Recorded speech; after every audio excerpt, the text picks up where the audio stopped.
A continuación, Noticiero Telesucesos. Clasificación A. Apto para todo público. Un noticiero pensado para usted porque se lo merece. Nos acercamos a la realidad desde diferentes perspectivas. Noticiero Telesucesos.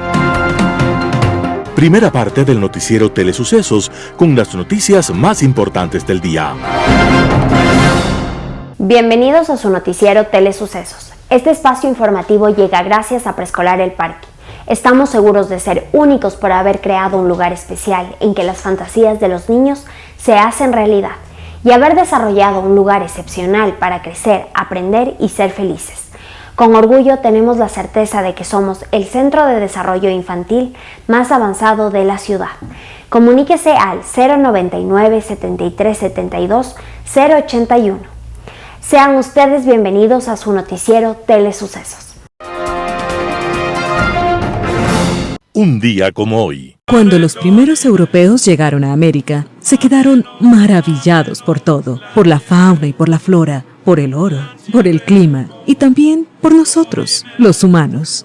Por nosotros los humanos que, según ellos, no parecíamos muy humanos. Cultivábamos la tierra y cuidábamos a los niños, hacíamos joyas y conocíamos de música y de astros. Teníamos nuestros idiomas y, al igual que los europeos, nuestras propias religiones para intentar explicar el mundo. Pero como no éramos europeos, los europeos así nos describían. Estos animales no tienen ni ley ni fe ninguna. Y viven de acuerdo a la naturaleza y no conocen ni les importa la inmortalidad del alma. Y esa descripción alucinada, desde una perspectiva europea, continuaba de esta forma. Y tampoco tienen bienes propios porque todo es de todos. Y tienen tantos animales y tan variados que no hubieran cabido en el arca de Noé. Y aunque no conocen el hierro, viven en casas maravillosas. Esa descripción parece muy positiva, dado que a los ojos europeos éramos apenas animales. Y continúan diciendo: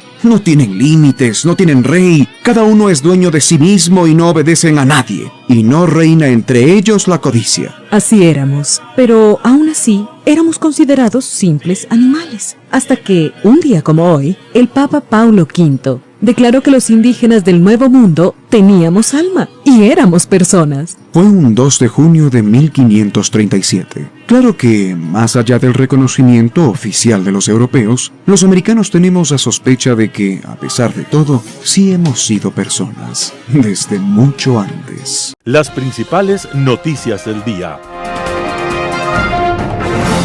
Titulares. Virgilio Saquicela asume despacho de la Asamblea con rechazo del gobierno. Lasso convocará a los 221 alcaldes para combatir la inseguridad. El Estado reconoce deuda de salud con el IES y hará un primer pago de $140 millones. Menos del 40% de la población está vacunada con la tercera dosis contra el COVID-19. En el boletín de prensa del Servicio de Rentas Internas, Francisco Briones asume la dirección general del Servicio de Rentas Internas. En tributación de hoy, las NIF y una realidad. En el segmento de opinión, juez constitucional planchó a los asambleístas. En política internacional, poco gentil deceso. Los editoriales serán de Martín Pallares. ¿Quién está tras la Corte Nacional de Justicia? Ramiro Rivera, no dejes nada por escrito. José Hernández, Viteri despunta en la política carroñera. Noticias del día. Virgilio Saquicela asume el despacho de la Asamblea con rechazo del gobierno. El Gobierno Nacional rechazó los hechos registrados en la Asamblea Nacional, en cuya sesión de pleno se destituyó a Guadalupe Llori y se posesionó a Virgilio Saquicela como el nuevo presidente de esta función del Estado. Se ha consumado una ilegalidad más en la Asamblea Nacional, señaló en un comunicado firmado por el ministro de Gobierno Francisco Jiménez. Adicionalmente, el funcionario señaló que este acto arbitrario afecta no solamente a la institucionalidad del Parlamento, sino a la estabilidad política del país. No obstante, recalcó que respeta la independencia de funciones. En tanto, Virgilio Saquicela tomó posesión del despacho presidencial del Legislativo pasadas las 22 horas. Tras salir del Pleno, el flamante presidente dijo estar dispuesto a un diálogo con el presidente Guillermo Lasso.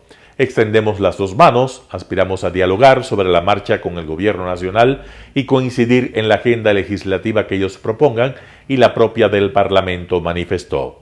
Dijo que lo resuelto por el Pleno no puede ser apelado por Yori. Saquicela convocó este miércoles a las 13:30 la continuación de la sesión para retomar el segundo debate de las reformas al Código Orgánico Monetario y Financiero. Para este viernes está prevista la sesión en la que resolverán el destino del proyecto de ley orgánica que regula el uso legítimo de la fuerza. Lazo convocará a los 221 alcaldes para combatir la inseguridad. El primer mandatario lideró el acto de posesión de la nueva cúpula militar en la Escuela Superior Militar Eloy Alfaro, al norte de la capital ecuatoriana. El discurso de Lazo tuvo como eje central la inseguridad y la lucha contra el narcotráfico. El presidente anunció que en los próximos días convocará una reunión a los 221 alcaldes del país. El gobierno espera corresponsabilidad de las administraciones municipales en el manejo de la seguridad.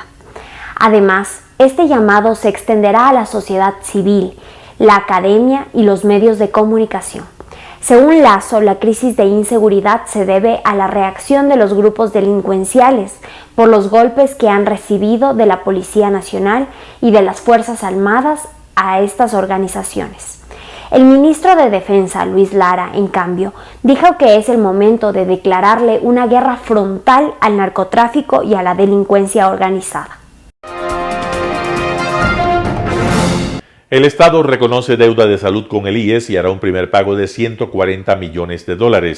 El Ministerio de Economía y Finanzas y el Instituto Ecuatoriano de Seguridad Social, IES, firmaron en la tarde del martes 31 de mayo de 2022 un convenio por el cual la cartera de finanzas reconoce la deuda de salud que se ha venido arrastrando por 21 años.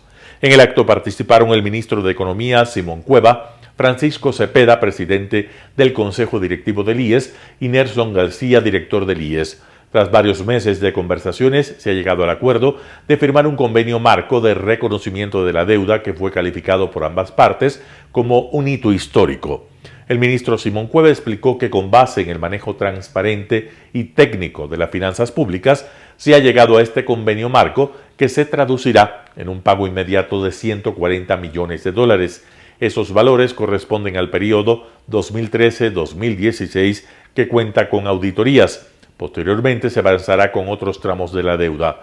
Por su parte, Francisco Cepeda recordó que, al contrario, en el régimen de Rafael Correa, que se intentó desaparecer dicha deuda de los asientos contables, ahora han cambiado. En ese momento la deuda ascendía a unos $2.500 millones. Y efectivamente, durante la administración del expresidente del IES, Richard Espinosa, se eliminó un asiento contable del IES y se hicieron declaraciones públicas ante el entonces presidente de la República, Rafael Correa, sobre que el gobierno no debía ni 2 centavos por la deuda de salud del IES. Sin embargo, el tema fue analizado por Contraloría, que finalmente revertió la decisión llevada adelante por Espinosa. Cepeda también indicó que estos dineros se dirigirán principalmente a pagar deudas con Solca. Menos del 40% de la población está vacunada con la tercera dosis contra el COVID-19. 1 año y 4 meses después del inicio de la vacunación contra el COVID-19, Ecuador no alcanza a inocular a todo el grupo objetivo de la población, 16.760.152 habitantes. Y desde hace más de un mes, el uso de la mascarilla ya no es obligatorio en lugares abiertos ni cerrados. Según el vacunómetro, un 87,13% ha recibido la primera dosis, un 83,37% la segunda. Los porcentajes decaen en la tercera y en la cuarta dosis o refuerzo. Esto con cifras al 27 de mayo del 2022. La tercera inyección o primer refuerzo la ha recibido un 37,10%. Y el segundo refuerzo, 369.546 personas. Aunque cabe recordar que este último es para las personas de 50 años o más y para grupos priorizados y con un lapso de 4 meses desde la tercera dosis. La ministra de Salud, Jimena Garzón, afirmó que durante casi 2 meses hay bajos indicadores epidemiológicos. Negó que haya un repunte de casos. Mencionó que hay un aumento de casos que es una fluctuación normal de los niveles endémicos. Eso se observa en Quito, donde, por ejemplo, en la semana 19, hace 2 semanas, y 20, la semana anterior, hay un aumento de la positividad viral. Según la Secretaría de Salud del municipio de Quito, la semana pasada la positividad viral fue del 12,1% y tanto hace 15 días fue de 9,1%. Paul Cárdenas, profesor asociado al Instituto de Microbiología de la Universidad San Francisco de Quito, señaló que han subido de nuevo los casos de COVID-19 en Ecuador. Recomendó cuidarse usando mascarillas en sitios cerrados, ventilar los lugares, vacunarse con los refuerzos si hay riesgo de enfermedad grave. Servicio de Rentas Internas, Boletín de Prensa, Quito, 1 de junio de 2022. Francisco Briones asume la dirección general del Servicio de Rentas Internas. Francisco Briones Rugel es el nuevo director general del Servicio de Rentas Internas. Su nombramiento lo hizo el presidente de la República, Guillermo Lasso, mediante decreto ejecutivo número 434 del 31 de mayo de 2022. El nuevo director general del Servicio de Rentas Internas cumplirá con la misión encomendada por el presidente de la República de aumentar la recaudación a través de un especial énfasis en el control fiscal a la evasión, la promoción de la formalidad y la mejora en la atención a los contribuyentes del país. Briones señaló que la administración tributaria actuará siempre en el marco de la Constitución y de la ley, para que todos paguen lo que deban pagar. Francisco Briones se desempeñó como subsecretario general del Gabinete de la Presidencia de la República y presidió el directorio de Ban Ecuador por delegación del presidente de la República. En 2021, desde la Fundación Ecuador Libre, participó en la elaboración de una propuesta de plan de gobierno del presidente Guillermo Lasso. Anteriormente se desempeñó en el sector privado como consultor local para The Economist Intelligence Unit, director de investigación y proyectos de la Cámara de Comercio de Guayaquil y consultor asociado de la empresa Inteligencia Empresarial. Durante su carrera, Briones ha emprendido en los sectores de fintech y de la consultoría económica y empresarial. Es especialista en políticas públicas y en análisis de datos. También se ha dedicado a la docencia en posgrado y ha escrito sobre temas de economía y políticas públicas para medios nacionales e internacionales. Es economista con mención en gestión empresarial por la Escuela Superior Politécnica del Litoral y obtuvo su título de Master of Science in Economics de la Universidad de Manchester en el Reino Unido como acreedor del programa de becas Chevening. Tributación de hoy, con Cristina Trujillo. Muy buenos días. Soy Cristina Trujillo de su programa Tributación de hoy en su noticiero de Telesucesos. Vamos a hablar el día de hoy sobre la importancia de las normas internacionales de información financiera NIPS. Las normas de información financiera NIPS lo que buscan es 2 objetivos principales: que los estados financieros sean comparables y razonables. Cuando hablamos de normas de información financieras NIPS, los usuarios de los estados financieros, que somos los terceros, buscamos que estos estados financieros puedan ser de una manera confiable, principalmente aquellos que nos permitan tomar decisiones confiables, de que estos estados financieros sean comparables y sean razonables conmigo mismo y con terceros.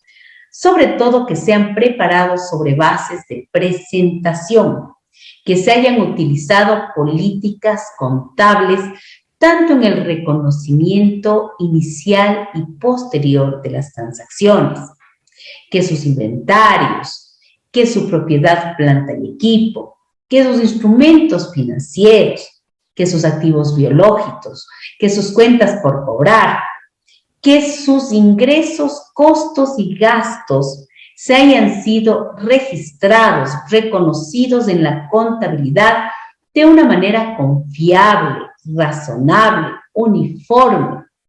Es decir, que se haya hecho la contabilidad de una manera que usted y cualquier persona en cualquier parte del mundo haya seguido las mismas reglas, haya utilizado las mismas políticas, siendo las principales en las políticas del devengamiento, del negocio en marcha. El tener una contabilidad bajo reglas confiables, rígidas, que usted haga lo que se debe hacer, lo que está escrito.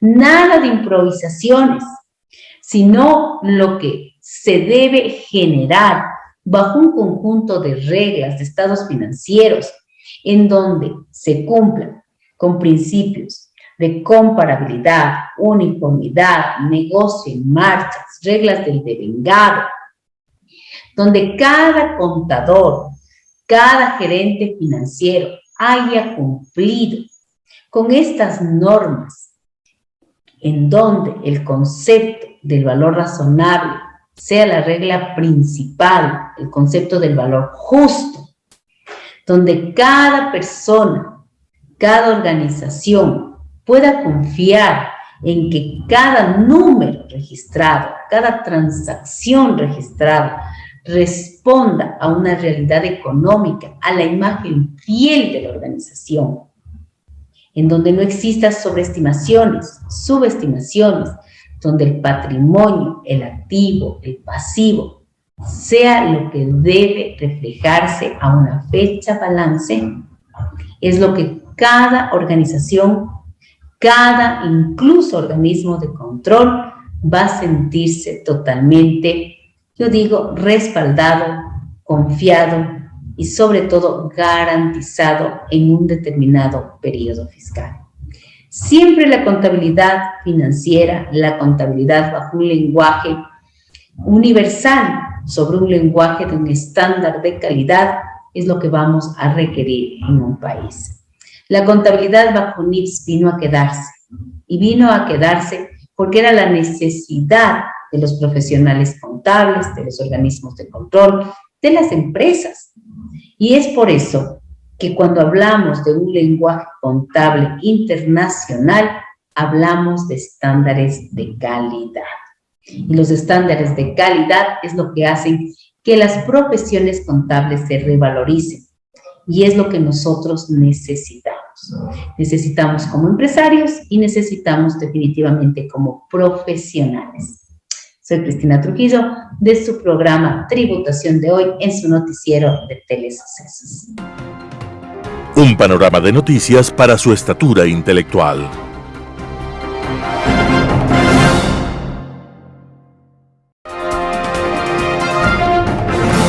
Opinión.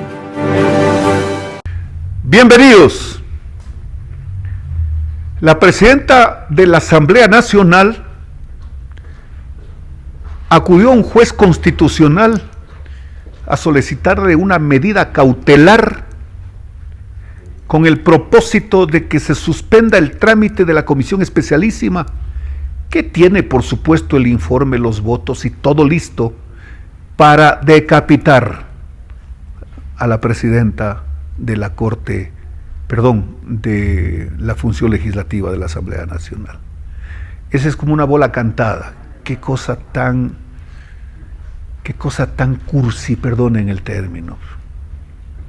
Cuando debería ser un tema en el cual la expectativa de la gente está en tal nivel que como que el momento de escuchar la decisión todo el mundo se sienta frente al televisor o escucha en la radio o lee el periódico o lee las redes sociales y quieren escuchar los argumentos pues de los legisladores en un nivel. ¿Qué debería decir la gente? ¿Qué supongo dirá la gente?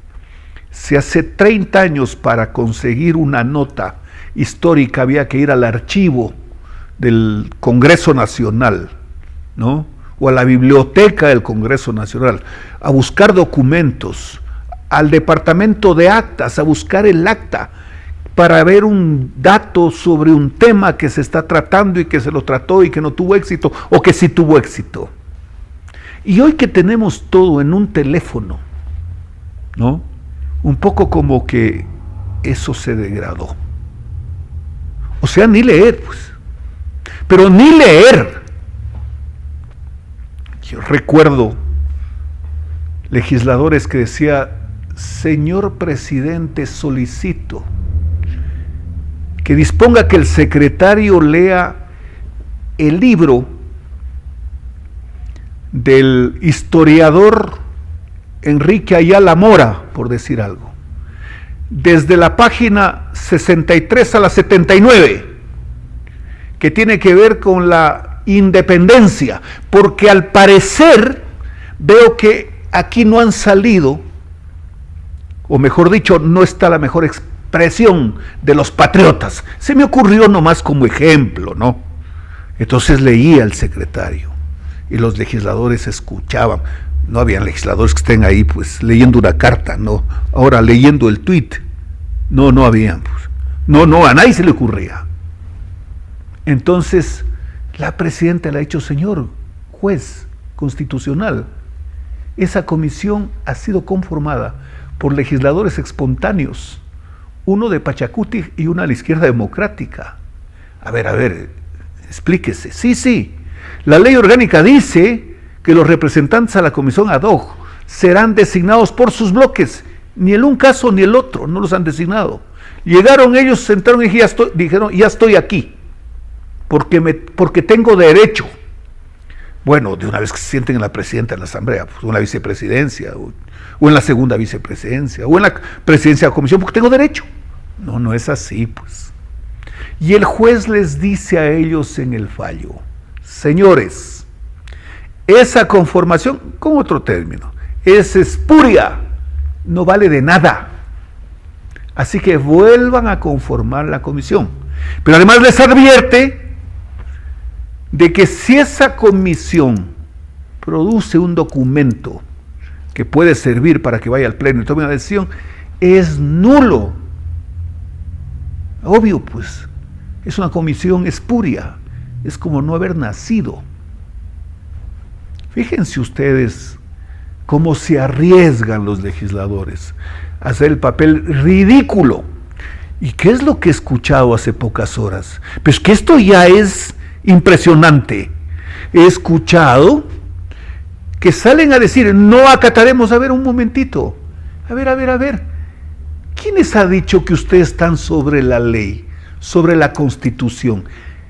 Y por sobre todas las cosas, en contra de los fallos de un juez, porque nadie ha dicho que el fallo del juez es inconstitucional, es ilegal. No han reaccionado por esa vía. Pero además, ¿qué le pueden decir? Señor, usted a nosotros, que somos inmunes e impunes, usted no puede resolver nada contra nosotros. A ver, un momentito, no es así. Sí, tienen que acatar. ¿Qué tal que un legislador no paga los alimentos? ¿Qué tal que no paga? ¿Lo pueden aprender y llevarlo a un reclusorio, sí o no? Por supuesto que sí, pues. Por supuesto que sí. ¿Qué tal si un legislador conduce en estado de ebriedad y le hacen la alcoholemia y tiene un porcentaje equivalente al 60% de ebriedad? Tiene que irse pues a la cárcel. Tiene que irse a la cárcel. Que esté con los choferes está bien, pero está preso. No ha lugar a discutir. Así que por estas y por las otras y por las demás allá digan: no vamos a acatar. Bueno, atrévanse.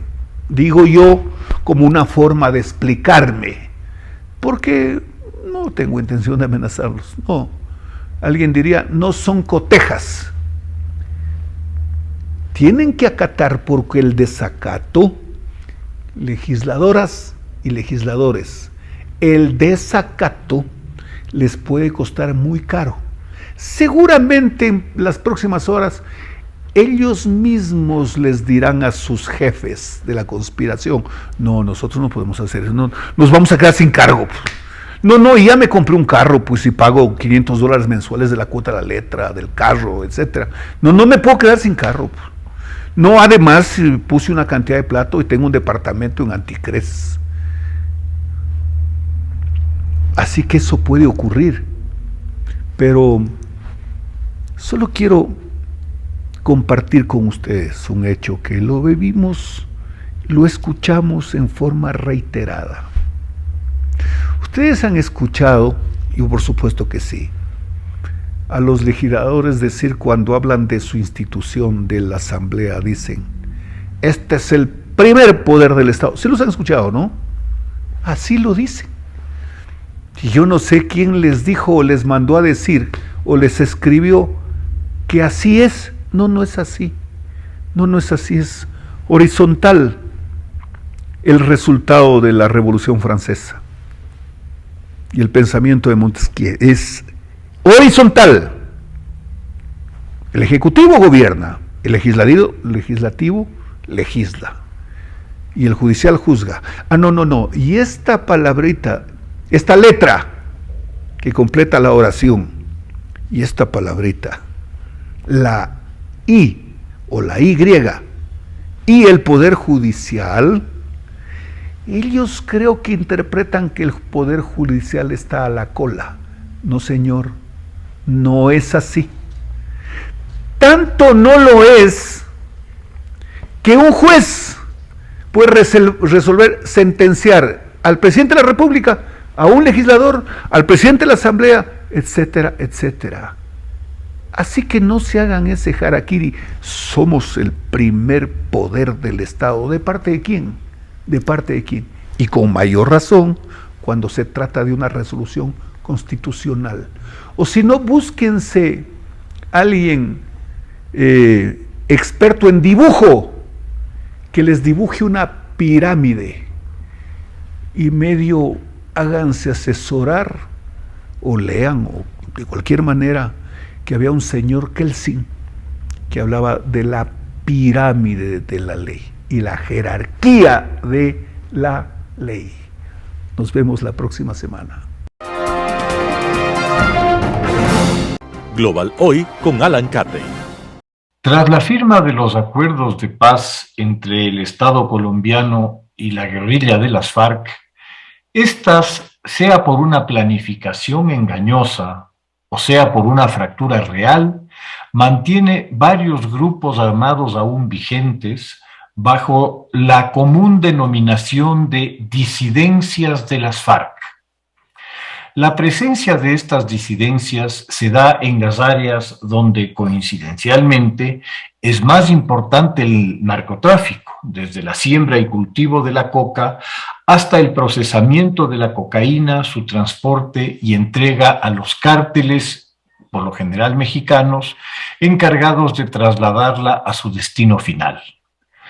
Queda más allá de cualquier duda la ya muy larga y estrecha vinculación de las guerrillas colombianas con el negocio floreciente de la droga, del cual se hicieron cargo tras la liquidación de los cárteles que lo dominaron en los años 80 y 90 del pasado siglo, los de Medellín y Cali principalmente.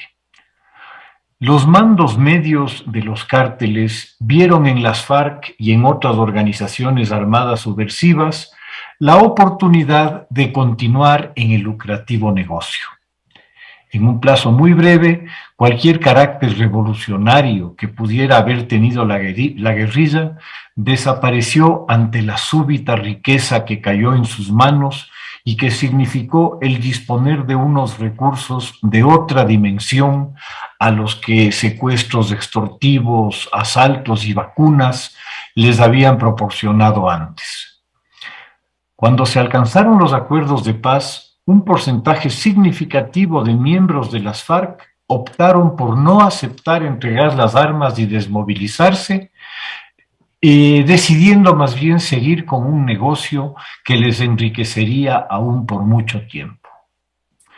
Los principales escenarios para las acciones de las disidencias se dieron en el sureste, en el suroeste de Colombia, el Chocó fronterizo con Ecuador, al que se convirtió en tierra de paso de los alijos de cocaína para su embarque a México y a Centroamérica a cargo ya de los carteles mexicanos, y en la extensa y porosa frontera colombo-venezolana, donde las disidencias de las FARC y otras empresas criminales como el ELN encontraron santuario y apoyo en un gobierno profundamente penetrado por el narcotráfico, al que le cayó como anillo al dedo el expertise de los antiguos guerrilleros, devenidos en exitosos narcotraficantes, en el manejo de la logística del transporte de la droga producida en Colombia.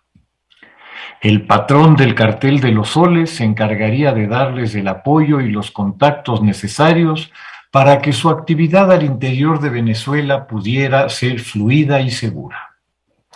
Dos de los principales grupos disidentes que se instalan en territorio venezolano, amparados por las propias autoridades militares y políticas venezolanas, de las cuales son muy cercanos, son la denominada Segunda Marquetalia, dirigida por alias Iván Márquez, quien fuera el segundo al mando de las FARC cuando la firma de los acuerdos de paz, y el EP, el Ejército del Pueblo, dirigido por alias Gentil Duarte. Tanto Márquez como Duarte fueron parte del equipo de las FARC en la negociación de los acuerdos en Cuba y ambos renegaron de los mismos. Al volverse ya abiertamente organizaciones delictivas en torno al narcotráfico, adoptaron las lógicas de tales, entrando a competir por territorios y rutas en una serie de episodios violentos con ataques armados entre sí. Al parecer ya hace algunos meses, Márquez habría logrado el apoyo político del régimen venezolano y con este el apoyo de sus fuerzas armadas, las que atacaron a Duarte, quien las repelió sin mayor dificultad en un episodio vergonzoso para Venezuela, que perdió varios hombres en un choque que puso en evidencia la real capacidad de combate de un ejército cuyos principales intereses están en la explotación ilegal del oro y de la droga y no en prepararse profesionalmente. Este sórdido conflicto entre bandas delincuenciales ha concluido la semana pasada en la muerte de Duarte en unas circunstancias poco claras. Según las autoridades colombianas, por boca del ministro de Defensa, Duarte habría muerto en un enfrentamiento con otra banda en su campamento en el estado de Zulia, en Venezuela, donde se habría establecido desde noviembre de 2021. Su organización acusa al Estado colombiano y, naturalmente, a los Estados Unidos de haberlo asesinado cobardemente mientras dormía en su lecho, reza el comunicado de los delincuentes, entre los cuales está el autor, seguramente muy valiente él, del atentado contra un cuartel militar en Cúcuta y del fallido atentado contra el presidente Duque al intentar abatir el helicóptero en que se movilizaba. Resulta sardónico, por decirlo menos, que un grupo cuya especialidad ha sido la traición y las peores formas de alevosía, el atentado terrorista indiscriminado, el asesinato para la intimidación de campesinos, el secuestro y la cautividad en condiciones inhumanas de civiles inocentes, el reclutamiento de niños a la guerra, la incorporación de niñas menores de edad como compañeras sexuales de los miembros del grupo y tantas otras sevicias, se atreva a hablar de cobardía cuando se trata de la muerte del líder de la banda que practicaba habitualmente semejantes atrocidades. Al parecer, lo que es lamentable, junto a Duarte fallece también una menor de edad que este sujeto había tomado como amante. Esa es la catadura moral de quienes se han hecho pasar por muchos años como defensores del pueblo, revolucionarios románticos y otras sandeces por el estilo.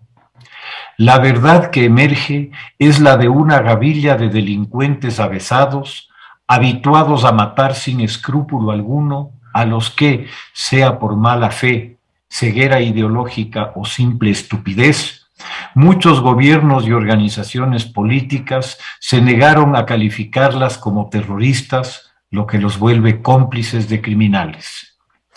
Lo grave de estas omisiones se está viendo con claridad hoy en buena parte del continente.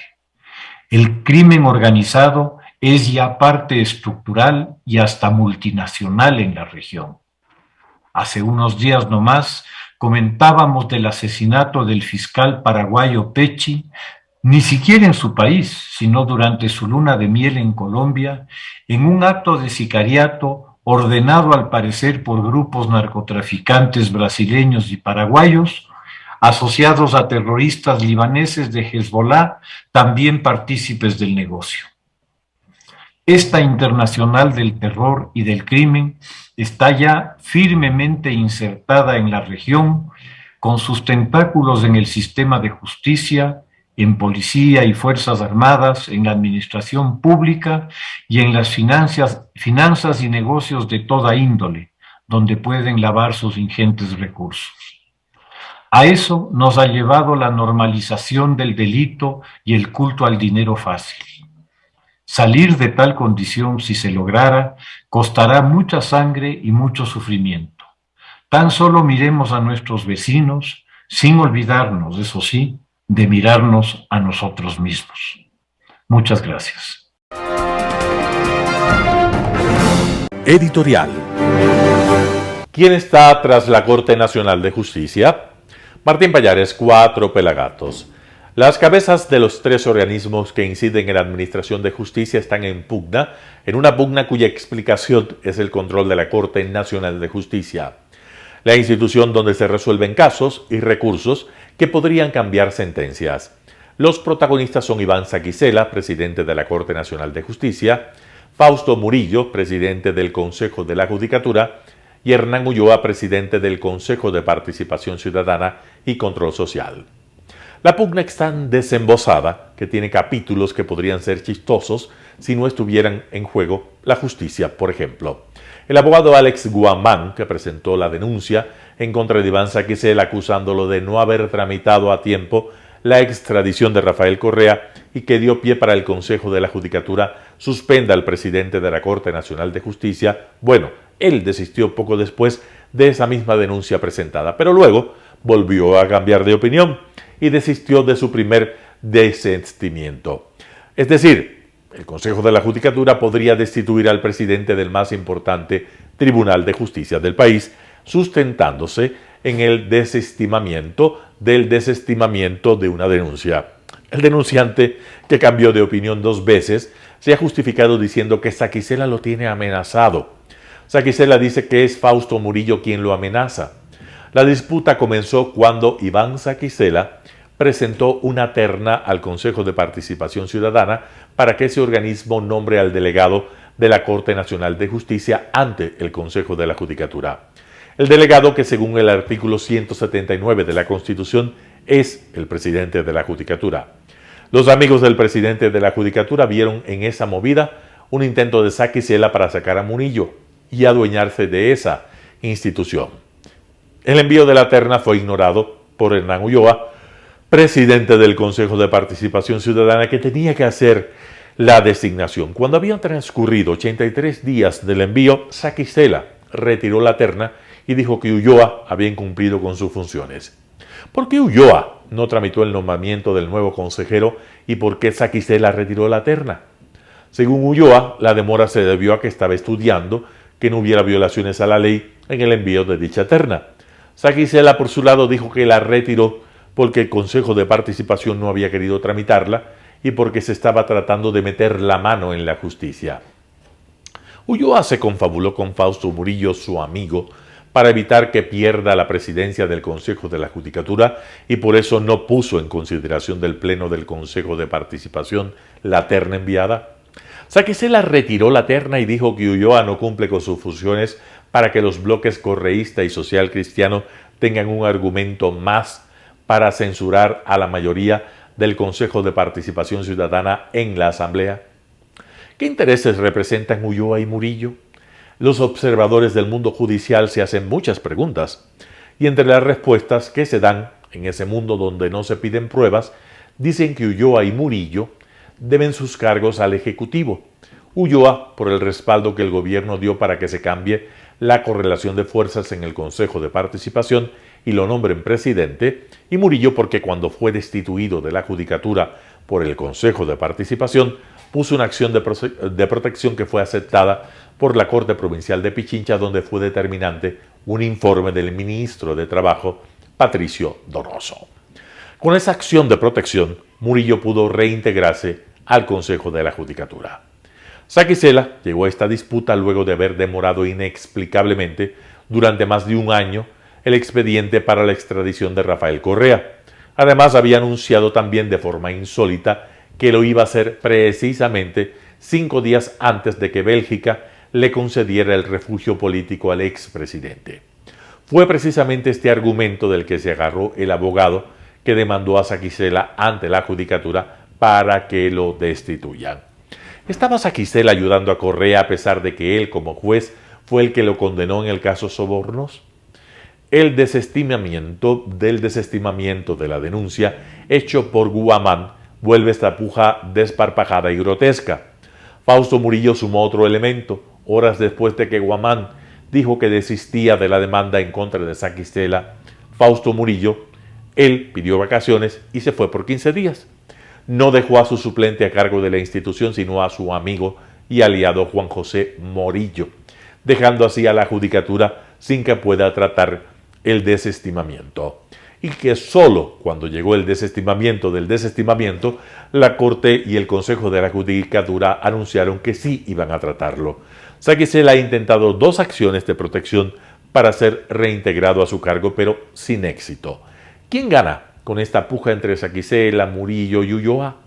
¿Quién gana con un eventual cambio en la cabeza de la Corte Nacional de Justicia? Allí posiblemente llegará otra vez el caso Glass y, ¿por qué no?, un eventual recurso de revisión de Correa. Martín Pallares, 4 Pelagatos. No dejes nada por escrito por Ramiro Rivera, El Comercio. Fue la instrucción del entonces vicepresidente Glass al influyente burócrata, pieza del engranaje absolutista. Parte de la cuadrilla. El video del 2014 que ha circulado por las redes muestra una irreductible verdad. Los regímenes que navegan por las aguas de la corrupción necesitan la comodidad de lo escondido, ocultar lo que hacen, actuar desde la obscuridad. Eliminan las restricciones para el libre comercio de los combustibles en la frontera, cerca de la narcoguerrilla, venta libre de explosivos para la minería ilegal y apetecido por las FARC y el ELN. Si alcanzaba para todos, daba igual. Había que ganar las elecciones y proteger al jefe. Fue el reino de la opacidad, donde el secreto era la regla. Todo reservado. Préstamos, contratos, acuerdos sobre precios, cifras, transferencias, billetes, lingotes, vuelos. Todo cubierto por las emergencias y los estados de excepción. Una intensa neblina y bruma cubría los negocios del Estado. Lo único público era la enceguecedora pompa de las sabatinas, de la propaganda y el despliegue del anormal ego del caudillo. La seducción de la complicidad y el silencio. Fue el gobierno de los afines e íntimos, guarecidos en la maquinaria de propaganda y fábrica de mentiras. ¿Se acuerdan de los funcionarios estaban prohibidos de comparecer ante la prensa? Tenían una feroz resistencia a la información. Sabían que el acceso a la información amplía el espacio de transparencia y estrecha la zanja de la arbitrariedad y la corrupción.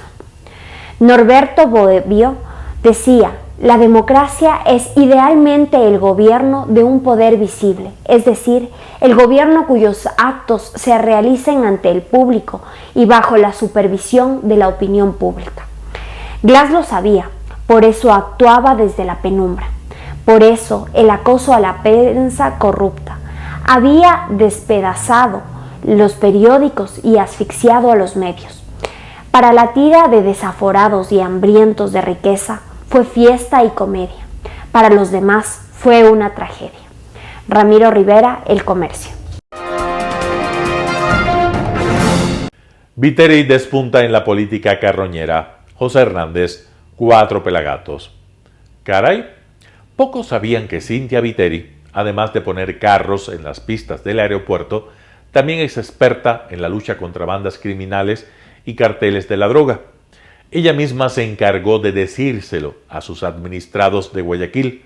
No solo a ellos, montó una cadena nacional donde se dirigió a los ecuatorianos. Un mensaje a la nación destinado a trapear con el presidente. Le dijo timorato, débil, tibio, miedoso, desorientado, Poncio Pilato. La cadena de advertencia duró 8 minutos.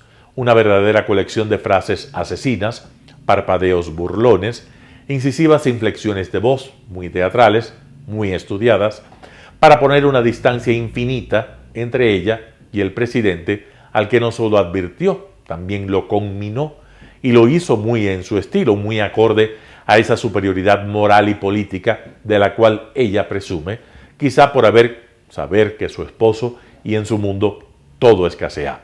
En el tono y en la forma y en el diagnóstico de Viteri se perfiló ella como una autoridad en seguridad. Alguien que sabe lo que, por ejemplo, tardó mucho en aprender César Gaviria en Colombia, pues hasta acabar con Pablo Escobar tuvo que ver, a pesar de su voluntad y de su decisión, centenares de policías y de militares muertos y un reguero abrumador de políticos y de funcionarios víctimas de bandas pagadas para asesinar. Además de coches bomba y bombas en periódicos y hasta en clubes privados.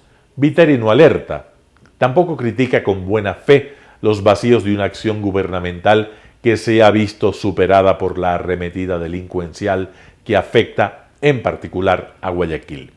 No propone nada y comete la osadía de mostrar unas camionetas del municipio cuidando algunos almacenes y se vanagloria de que allí nada ha ocurrido, como si Guayaquil, Durán y San Borondón conformaran un pueblito con algunas calles.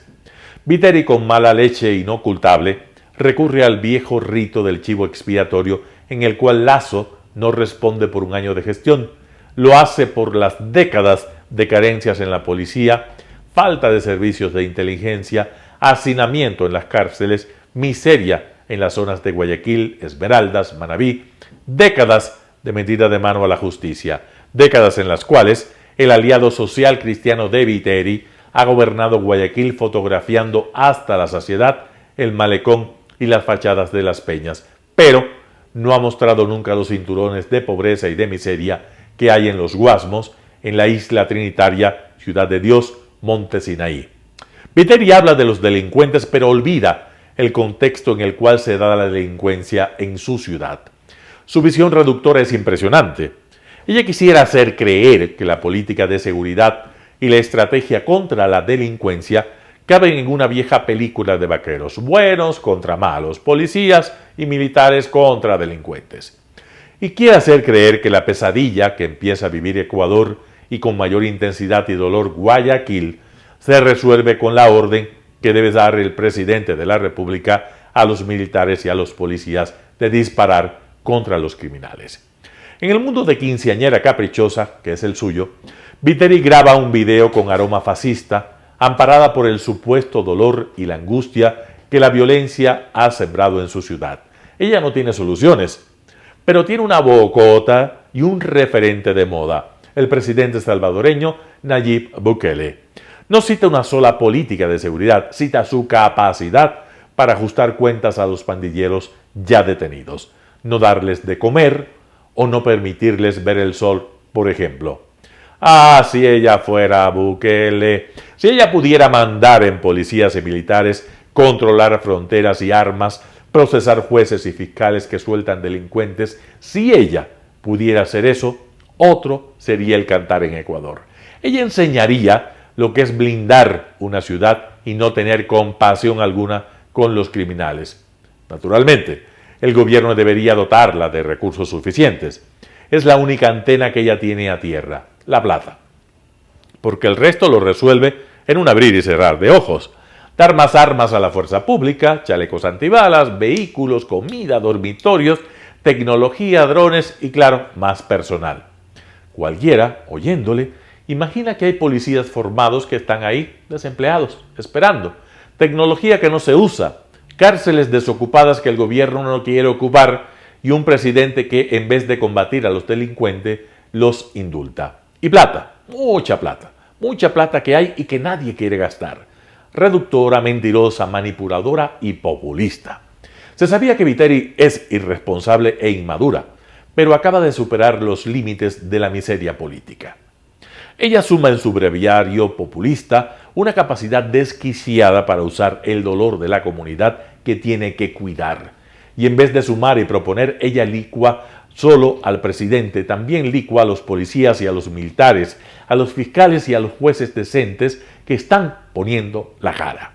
Ella termina jugando para el campo contrario. El gobierno merece ser criticado, por supuesto. Es claro que se le debe exigir que acelere todos sus procesos en el campo de la seguridad. Pero la intención de Viteri, ella en tiempos convulsionados piensa en su futuro político y se declara militante de la política carroñera. El troll de Correa que la asesora no le dijo que todo lo que es exagerado es insignificante. Y ella se redujo anoche a esa dimensión. José Hernández, 4 Pelagatos.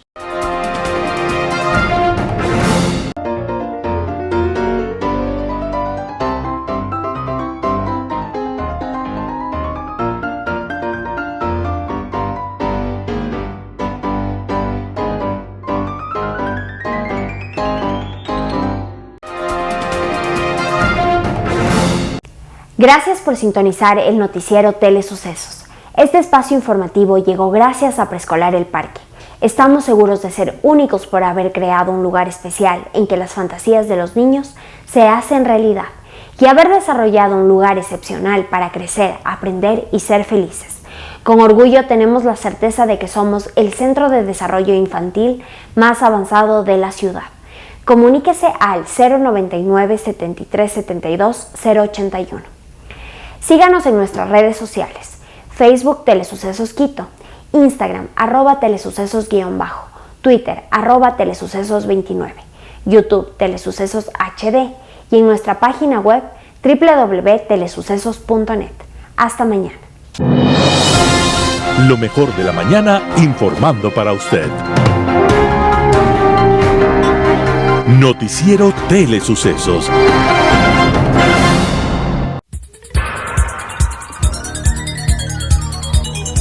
Las opiniones vertidas en este espacio por la producción y dirección del programa son de exclusiva responsabilidad de sus autores y de quienes intervienen en ellos.